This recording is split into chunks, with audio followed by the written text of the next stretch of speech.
Hello, I welcome you to the video lecture on high voltage engineering.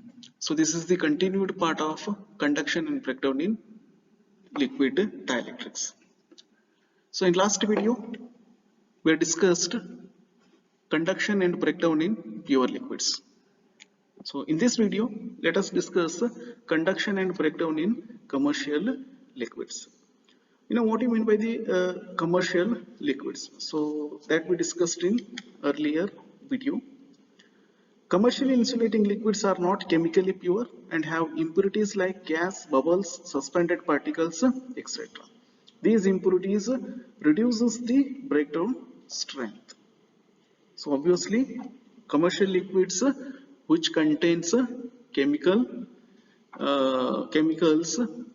and it contains impurities like gas, ion contents, bubbles and some suspended particles. So these impurities reduce the breakdown strength. So in order to increase the breakdown strength, so we used to reduce the impurities which are present in the commercial liquids. When breakdown occurs in these liquids, additional gases and gas bubbles are evolved and solid decomposition products are formed. Once the breakdown occurs in commercial liquids, so there is an additional gases and some gas bubbles are produced, so which leads to form solid products. And these breakdown mechanism, so it depends on nature and condition of the electrodes, physical properties of the liquid, and also it depends on impurities and gases present in the liquid. So if we focus our study on these things, so automatically we can improve the breakdown strength of a liquid dielectric. In general, the breakdown mechanism are classified as follows. So what are the classifications of breakdown mechanism? First classification is suspended particle mechanism. Second classification is cavitation and bubble mechanism. Third classification is thermal mechanism. Fourth one is stressed oil volume theory. Now let us study the breakdown mechanism classifications one by one.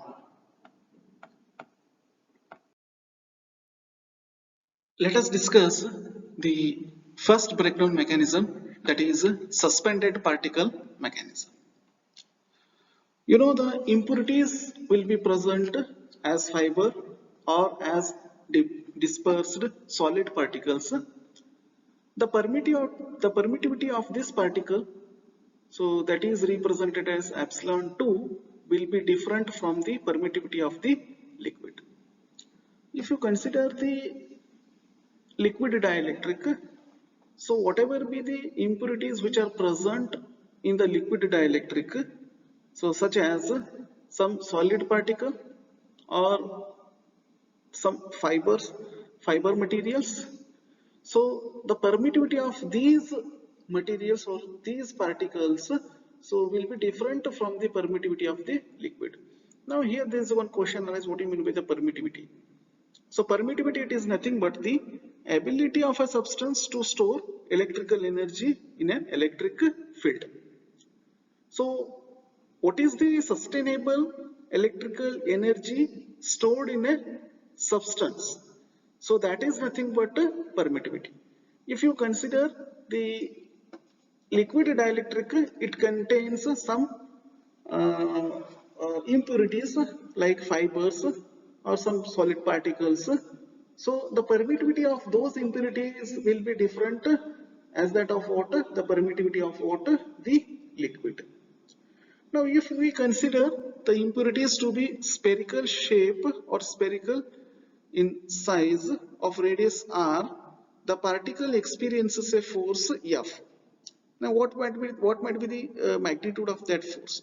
The force magnitude will be given as that is equals to 1 divided by r cube, or it is nothing but it is a radius of that particle.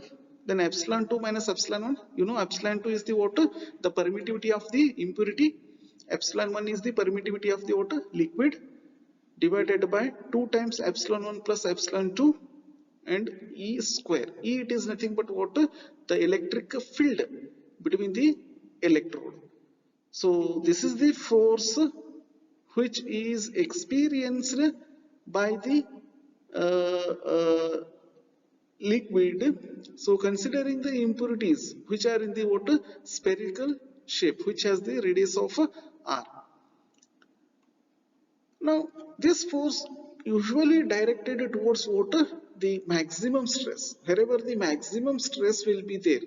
So in that case this force will be what it is moving or directed towards maximum stress.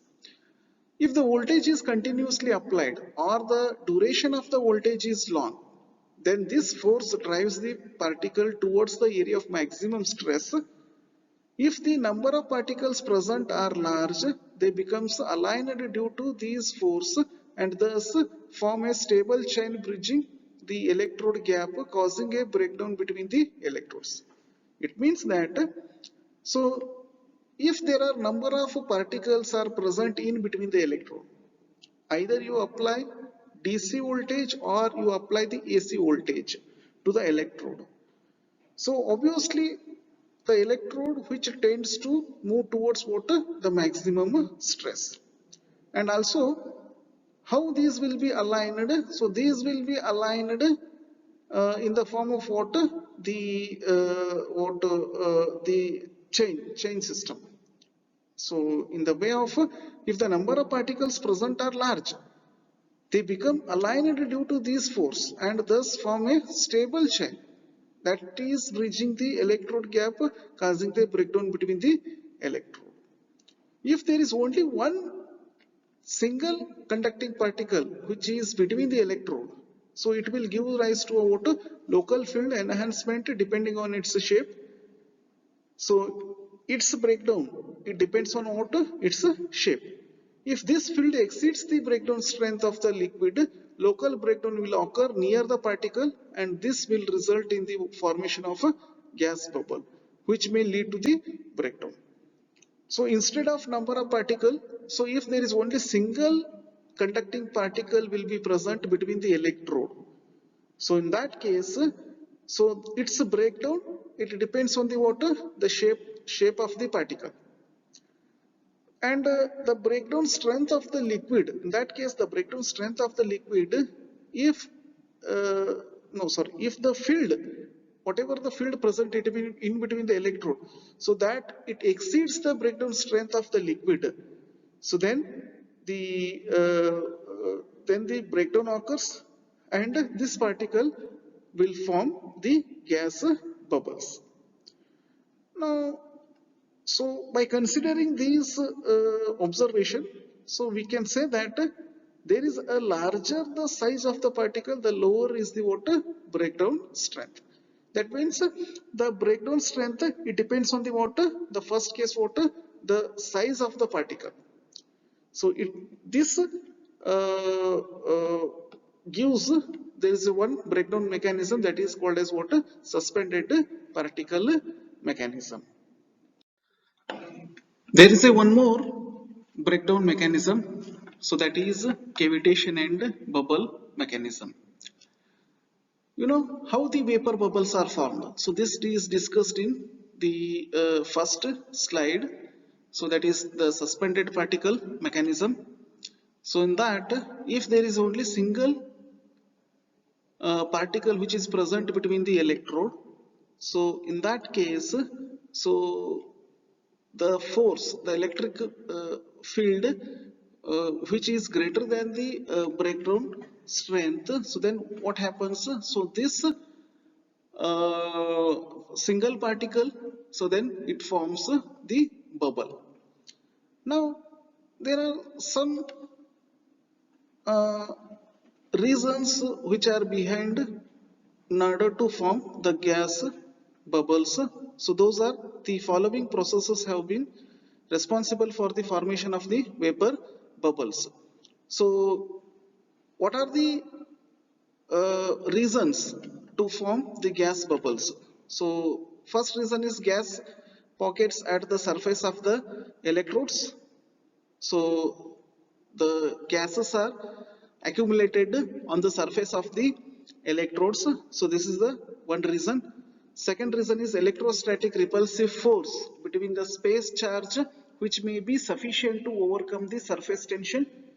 So there is an electrostatic force, electrostatic force, or this is also called as the Coulomb force, or it is also called as Coulomb interaction.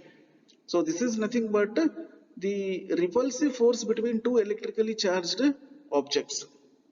Now here there is a repulsive force between the space charges. So which leads to what?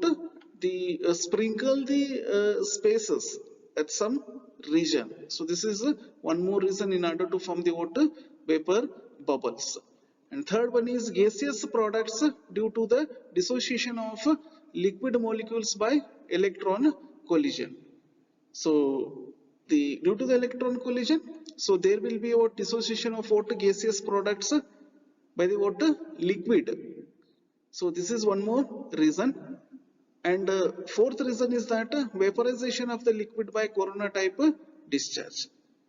Now there will be a vaporization of the liquid. So just like the corona discharge. How the corona discharge is nothing but it is an electrical discharge. You know how this electrical discharge will be formed due to the water ionization process. You know the ionization process. So this is the one more reason. So in order to form water vapor bubbles. The bubble will elongate in the direction of the electric field under the influence of electrostatic forces. Breakdown occurs when the voltage drop along the length of the bubble becomes equal to the minimum value on the Paschen's curve, and the breakdown field is given as, whatever be the vapor bubble is formed. So this vapor bubble, it gets elongated in the direction of what? Electric field, which is under the influence of the electrostatic force. So then breakdown occurs. So once the breakdown occurs, voltage drop along the length of the bubble, which becomes what? Equal to the minimum value on the water Paschen's curve. And the breakdown field is given by the magnitude of the breakdown curve, which is given by, that is E naught is equals to 1 divided by epsilon 1 minus epsilon 2 into bracket 2 pi sigma 2 epsilon 1 plus epsilon 2 divided by r pi by 4 square root of Vb divided by 2r E naught minus 1 raised to 1 by 2, where sigma is the surface tension of the liquid. So obviously, so there will be a repulsion between the space charges. So obviously there will be a surface tension of the liquid. So that is denoted by the symbol sigma. Epsilon 1 is the liquid permittivity, epsilon 2 is the gas bubble permittivity, r is the initial radius of the bubble, so which is in the spherical shape. Vb be the voltage drop in the bubble. So this is nothing but the breakdown field of the that is vapor bubble. So breakdown field of the vapor bubble, which is formed by the water, the liquid dielectric. And even this theory does not take into account the production of the initial bubble, and hence the results given by this theory do not agree well with the experimental results. So it will not give the information regarding the production of the initial bubbles, and whatever be the result will get. So by this theory, so it will not agree with the what experimental result. So this is the one more breakdown mechanism, that is cavitation and bubble mechanism. Then let us discuss one more breakdown mechanism, so that is thermal breakdown.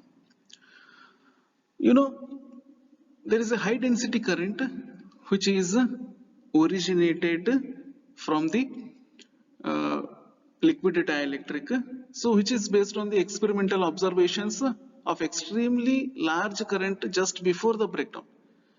So there will be a high current which is originated, so on the cathode surface, so which has a densities of the order of 1 ampere per cubic centimeter. This high density current pulses which gives to localized heating of the oil, which may lead to the formation of vapor bubbles. You know, before breakdown, so there may be the high current pulses which are originated from the tips of the microscopic projection, so on the cathode surface, so which has a density of 1 ampere per cubic centimeter. So this high current pulse which leads to the heating of the oil, so that is further form the vapor bubbles. When a bubble is formed, breakdown follows either because of its elongation to a critical size or when it completely bridges the gap between the electrodes. You know, once the bubble is formed due to the high current pulses which are originated, so due to the formation of the bubble, the breakdown it follows, breakdown it starts either because of its elongation or a critical size, that is the bubble, either bubble elongation or the critical size of the bubble, or when it completely bridges the gap between the electrode. So that means it is so this bubble will be what, so somewhere it is away from the what, the electrode. So then the breakdown it starts, breakdown it follows. Now the breakdown strength depends on the pressure and the molecular structure of the liquid. So obviously, so once the pressure on the bubble, so which will be uh, created, so this pressure, so which is the function of the water breakdown strength, and even so the molecular structure of the liquid is also, so one more, so which is also the function of water, the breakdown strength. That means the breakdown strength of the liquid dielectric, so in case of thermal breakdown mechanism, so it depends on the pressure and the molecular structure of the liquid. So apart from this, there is one more breakdown mechanism, that is stressed oil volume theory. You know, the breakdown strength is determined by the largest possible impurity or weak link. So largest possible impurity, or it is also called as the water weak link. So then the breakdown strength will be determined. So that too in case of water, the commercial liquids. Because commercial liquid, it consists of water impurities. So the largest possible impurity, or that is called as a what, weak link. So it determines the breakdown strength of the commercial liquid. Now the breakdown strength of the oil is defined by the region which is stressed to the maximum. Now the breakdown strength of the oil, it means that, so it is nothing but it is a region in which the maximum stress will be formed. So that due to this maximum stress, so that region it is represented, or it is called as what, weak region. So the weak region of the oil where the maximum stress will be formed, so that it is called as the water breakdown strength of the oil. In non-uniform fields, the stressed oil volume contains maximum stress between Emax counter and 0.9 Emax counter. So in this is uniform field. So in case of non-uniform field, the whatever be the stressed oil, so that volume contains the maximum stress. So what is the maximum stress here? Maximum stress, it is up to 0.9 Emax. So till this range, so there will be what, the stressed oil. So this is called as what? The breakdown strength. Now this theory, so this is the stressed oil volume theory. It defines the breakdown strength is inversely proportional to the stressed oil volume. So whatever be the oil will be stressed. So that is called as the what? The stressed oil. So obviously once the oil will be stressed, so there will be a change in its value. And this is called as the what? Stressed oil volume. So this stressed oil volume, that means the breakdown strength of the liquid. So it is also depends on the water stressed oil volume. So from this theory, so it defines the breakdown strength of the liquid dielectric is inversely proportional to the stressed oil volume. Now this is stressed oil volume theory, and even it also states that the breakdown voltage which determined by gas content in the oil, viscosity of the oil, impurities present in the oil. Now whatever be the breakdown voltage, so that we can consider, so that is determined by the gas which is contained, in the water oil, and also it depends on the water viscosity of the oil. So viscosity, it is nothing but it is a measure of a fluid's resistance to flow. So the measurement of fluid's resistance, that means which can also determines the breakdown voltage, and also the impurities present in the oil. That means the breakdown voltage which is determined by gas content in the oil. So whatever be the gas which is contained in the oil, and also the breakdown voltage, it is determined by viscosity of the oil. So that is the measurement of the resistance, so which is capable to water flow. So that is the viscosity of the oil, and the impurities present in the oil. And even you can observe, so there is an graphical representation or characteristics between the breakdown stress versus stressed oil volume. So this is in terms of cubic centimeter. Now this is in terms of kilovolt per centimeter. So once the oil will be stressed, that is stressed oil volume, so this rate it gone increases, then the breakdown stress will be what? It is gone decreases. So this characteristic, it represent the breakdown stress versus stressed oil characteristics. Now whatever be the theories we discussed, so all these theories do not consider the dependence of breakdown strength on the gap length. So these are all considered the different factors only.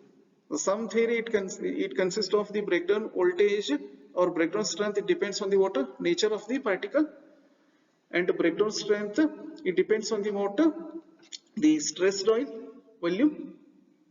So like that, so these all the theory whatever we discussed, so these will not consider the breakdown strength, it depends on the gap length. Now the experimental evidence showed that the breakdown strength of liquids depends on the gap length. Now actually the breakdown strength, it depends on the water the gas gap length. So what is this gap length? So that this is nothing but the particle which is under breakdown, the length in between the particle which is under breakdown and the electrode. So this is what the gap length. Actually the breakdown strength of the liquid, it depends on the water gap length. So which is driven by some law. So that is called as what? The power law. So this power law so will be discussed in next video. So till then, thank you.